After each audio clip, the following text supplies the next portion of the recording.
स्वामींच्या अशाच दिव्य कथांसाठी आपल्या चॅनल सबस्क्राईब करा आणि बेल आयकॉन दाबा. स्वामी, मला माफ करा. माझ्याकडून खूप मोठी चूक झाली आहे. या खोट्या आरोपांमुळे माझं पूर्ण आयुष्य उद्ध्वस्त झालंय. तुला कोर्टात कोणीच वाचू शकणार नाही, हे लक्षात ठेव. आई, तुम्ही काळजी करू नका. स्वामी नक्की काहीतरी मार्ग दाखवतील. सत्याचा मार्ग कठीण असतो, पण तो कधीच संपत नाही.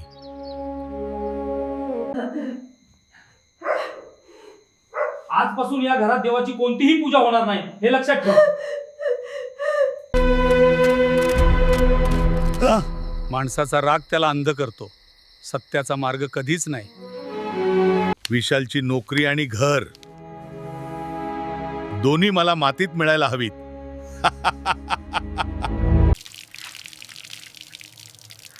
तुमचा हा राग देवाला नाही तर स्वतःलाच शिक्षा देतोय.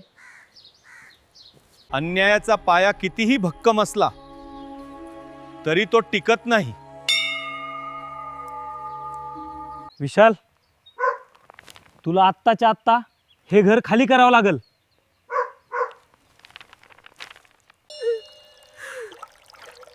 घाबरू नकोस माऊली, स्वामी तुझ्या पाठीशी उभे आहेत. कोण आहे तो म्हातारा? त्याला माझ्या सत्तेची भीती वाटत नाही. सत्य कधीच जिंकत नाही, फक्त पैसा आणि सत्ता चालते.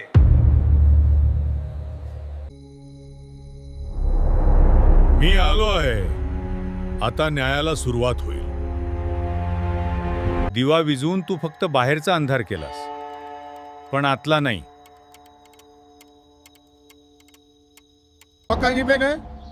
त्या अनोळखी फकीराच्या शब्दांना मी घाबरत नाही. उद्या घर रिकामं करा.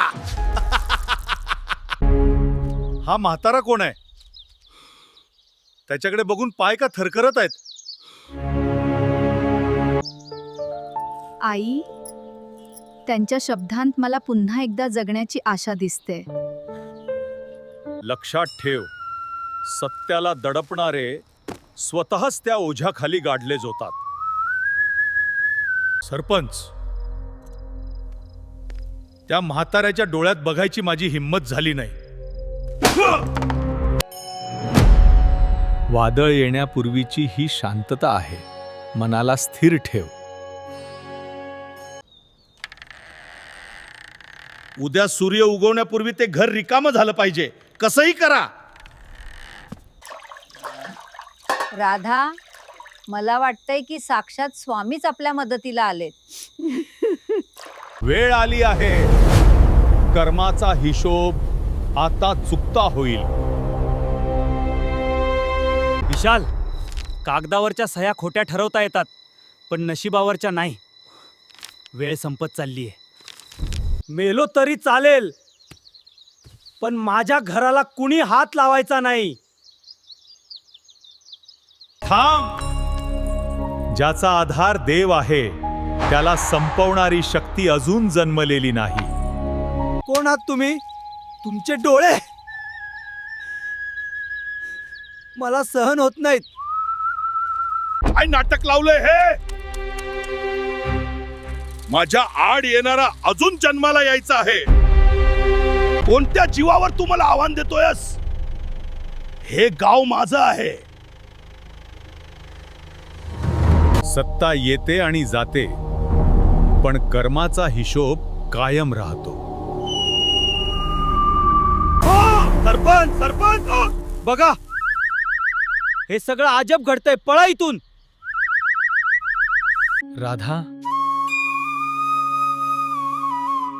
आज साक्षात न्याय आपल्या दारात उभा आहे. तुझा गर्वच तुझा विनाश ठरेल.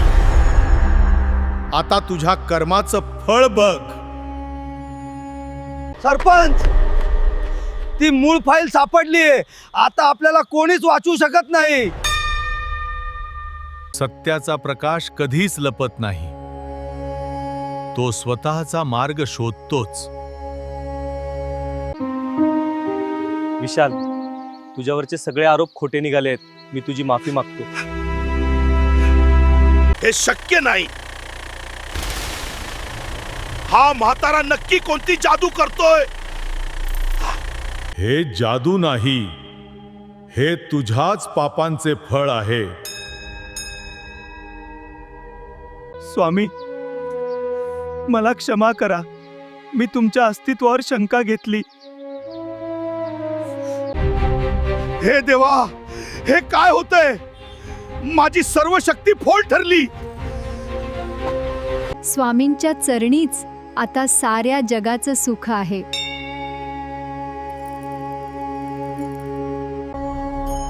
उठ विशाल, न्यायाची पहाट आत्ता झालीये.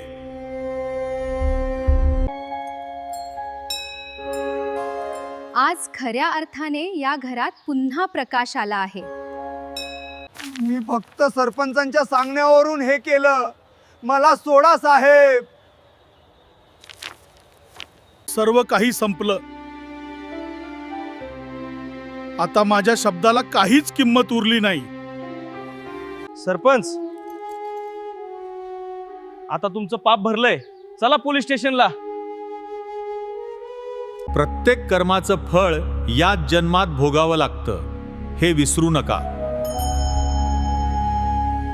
स्वामी, तुम्ही वाचवलत आम्हाला.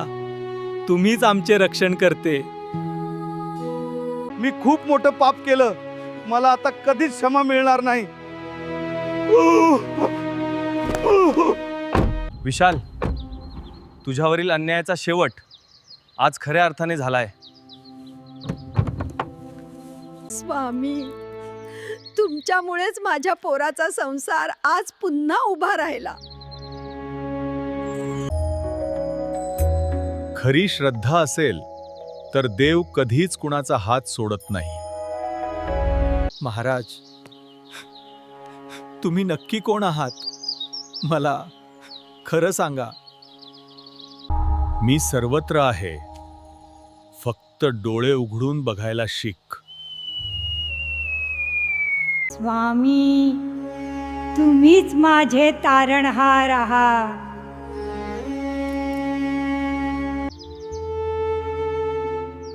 आमच्या या संकटाचा अंधार तुमच्यामुळेच दूर झाला. आता मला कळलं, खरा देव भक्ताच्या हाकेला नक्की धावतो. भक्ती आणि सत्य जिथे असते तिथे मी कायम असतो. आज मला समजलं की सत्याच्या पाठीशी साक्षात शक्ती उभी असते. स्वामी, तुमची कृपा आमच्यावर कायम अशीच राहू द्या. मी म्हणत होते ना, स्वामी आपल्या हाकेला नक्की धावून येतील. आता भीती सोड, सत्याचा दिवा कायम तेवत ठेव. महाराज, आजपासून माझं आयुष्य तुमच्याच चरणी अर्पण आहे. आजपासून या देवाऱ्यात कधीच अंधार होणार नाही, हे माझं वचन आहे. सरपंचाचा माज एका दिवसात उतरला, हे नक्कीच त्या स्वामींचा चमत्कार आहे. बाबा, हा थोडासा दुधाचा नैवेद्य स्वीकारावा, हीच माझी नम्र विनंती. साध्या माणसाची सेवा हीच खरी ईश्वर भक्ती असते, हे ध्यानात ठेव.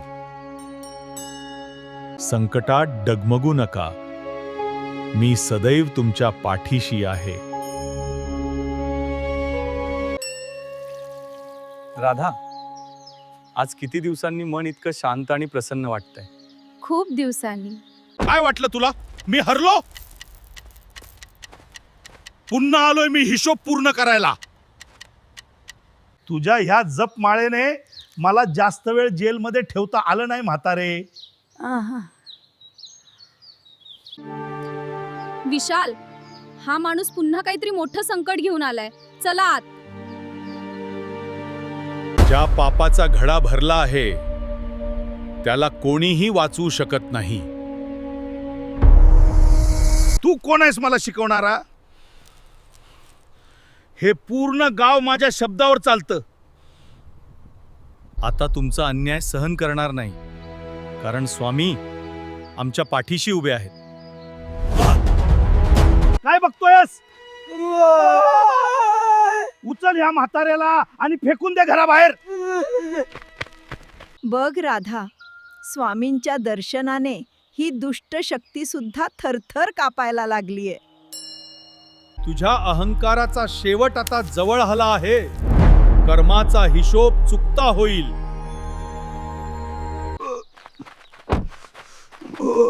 काय झालंय माझ्या पायांना?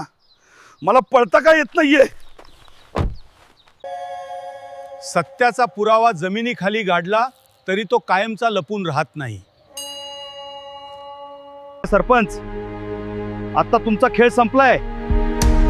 कायद्यापासून तुम्ही वाचू शकत नाही. बघितलंस राधा, स्वामींच्या इच्छेपुढे कोणाचाच अहंकार टिकत नाही. ज्याने अन्याय पेरला त्याला आज स्वतःच्या पापाचे फळ मिळाले आहे. कायद्याच्या तावडीतून आता तुला कोणीही वाचवू शकत नाही. चल आता. महाराज, आजपासून माझं हे आयुष्य तुमच्याच सेवेसाठी असेल. स्वामी, तुम्ही आमच्या संसाराला सावरलं. आम्ही तुमचे सदैव ऋणी आहोत. विश्वास ठेव, जो सत्याने वागतो त्याला देव कधीच विसरत नाही. आज खऱ्या अर्थाने या गावात स्वामींचा न्याय प्रस्थापित झाला आहे. राधा, आज पुन्हा एकदा मी ताठ मानेने कामावर जाऊ शकतो. बाबा, हा नैवेद्य स्वीकारावा. आमचं घर धन्य होईल. तथास्तु. सत्याचा मार्ग कठीण असतो, पण तो कधीच चुकत नाही. माझ्या चुकीच्या कर्मामुळेच आज मी या अंधाऱ्या कोठडीत आहे. ज्याच्या मनात भक्ती आहे त्याच्यासाठी मी सदैव तिथेच आहे.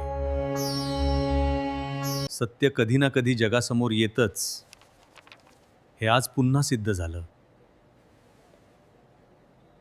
आई, आई, आपण लवकरच अक्कलकोटला जाऊन स्वामींच्या चरणी नतमस्तक होऊया. होय, नक्कीच बाळा. त्या म्हाताऱ्याचे शब्द अजूनही माझ्या कानात घुमतायत. मला वाचवा. जेव्हा जेव्हा भक्तावर संकट येईल तेव्हा मी तिथे धावून जाईन. स्वामींच्या कृपेने आज आमचा विखुरलेला संसार पुन्हा सुखाने बहरला आहे. चला, आज स्वामींच्या भेटीचा ध्यास पूर्ण होणार आहे.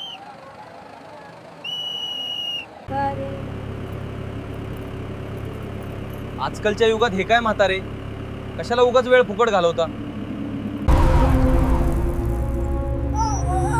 सावध रहा माऊली, स्वामींच्या छत्राखाली कोणीही पडत नाही. मोबाईल फुटला तर दुःख होतं, पण भक्ती तुटली तर सर्वस्व संपतं.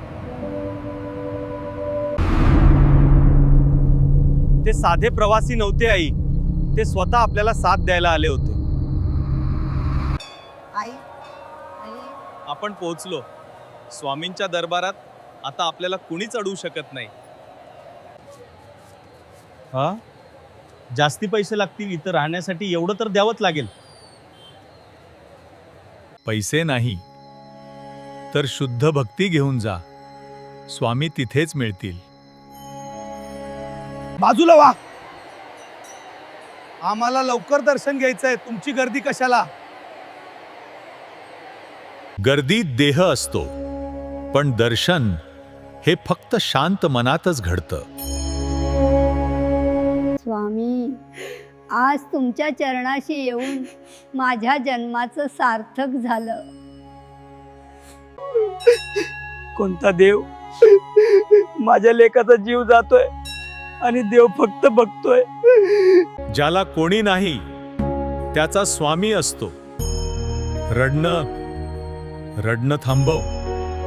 आई, बघा स्वामींनी त्या माणसाच्या दुःखावर सुद्धा फुंकर घातली. दुसऱ्याचे अश्रू पुसणं हीच खरी भक्ती आहे, हे विसरू नकोस.